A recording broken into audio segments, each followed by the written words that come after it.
Sa Talisay City, usa ka 64 anyos nga lalaking gituwang paralisado. Nagmaneho siyang SUV nakadasma ginoon og duha ka mga pribadong sakyanan nga nakaparking daplin sa kalsada og nakaangol og lain pang usa. Samtang tulo usab ka masakyanan ang nagkarambola sa may barangay Tabuno. Ani ang report. Samtang nagsubay sa Congressman Bacalto Street, Barangay Pook, Talisay City, ang 64 anyos nga lalaking nagmaneho sa iyang SUV, naigo ni ini ang laing SUV nga nagparking daplin sa karsada. Apan wa kini mihunong og milahos pagpadagan og naigo na usab ni ini ang laing multicab daplin sa karsada. Tungod sa impact, naigo sa multicab ang lalaking naglingkod lang sa dapit og nahiagom og mga pangus og bunog. Apan wa gihapon mihunong ang 64 anyos nga driver og padayon kini sa pagpadagan. Usa ka motorista nga nakakita sa panghitabo ang daling mipahibaw sa traffic enforcer nga nagbarug sa may intersection sa F-Bus Street. Gipahunong sa traffic enforcer ang tanang mga sakyanan nga nagsubay sa maungdan, busa napugos ang maong senior citizen sa pagtunob sa brake sa iyang sakyanan. So paghunong, dito dayon giduol dayon sa atong mga traffic enforcer, gisita dayon siya, unya namatikda naman daan sa ato ang kauban nga medyo naglisod siya sa pag-istorya, unya human nagkurog, moto nga gikuha din ang yawi, gipawong ang makina, gikuha ang yawi dayon, moto nga wa na gid sa kapadagan og balik. Gawas nga maglisod pang istorya ang naasoing senior citizen, nakita sa traffic enforcer nga nagsaguyod kini paglakaw, hinungdan nga gitabang kini sa mga sakop sa emergency response team o gipasakay sa wheelchair. Samtang ang naangol, kinsa na ila sa pangan nga si Aresio Parami, nahiagom og mga pangus ug bunog, gitabang usab sa medical team. Giswayan sa RTV Balitang Bisdak, pagkuha ang habig sa naasoing senior citizen, apan maglisod kini pang istorya. Aber mo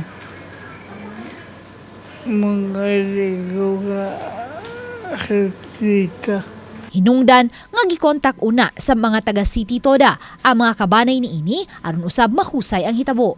Matod ni Joy Tumulak, pango sa City Toda, tulo ka semana na ang milabay. Dihang may bisita sa buhatan sa City Toda ang naasoing senior citizen aron bayran og kuhaon ang iyang laing SUV nga naklamp kay giparking niya daplin sa karsada sa Maylawaan 3. Nakamatikod man ko sa iyang itsura nga murag dili kasaligan kay mismo paglakaw, nagtikang-tikang gani paglakaw, pirting hinaya nagsaguyod nga naglakaw.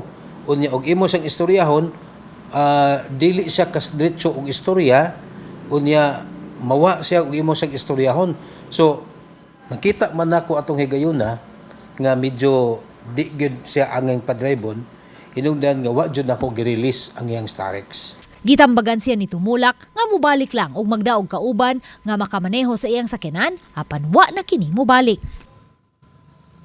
Sa pikas bahin, laing vehicular accident na usab ang nahitabo sa may barangay Tabunok nga naglambigit og tulo ka mga sakyanan nga nagkarambola. Base sa investigasyon sa traffic section sa Talisay City Police, gikan nagpagas up ang tricycle nga gimaneho ni Faustino Rosagaran, 79 anyos. Dihang migawas na kini gikan sa gasoline station, naigo ni ini ang multicab nga gimaneho ni Eufrasensio Cerizo nga gikan sa Lagtang ug paingon sa Tabunok.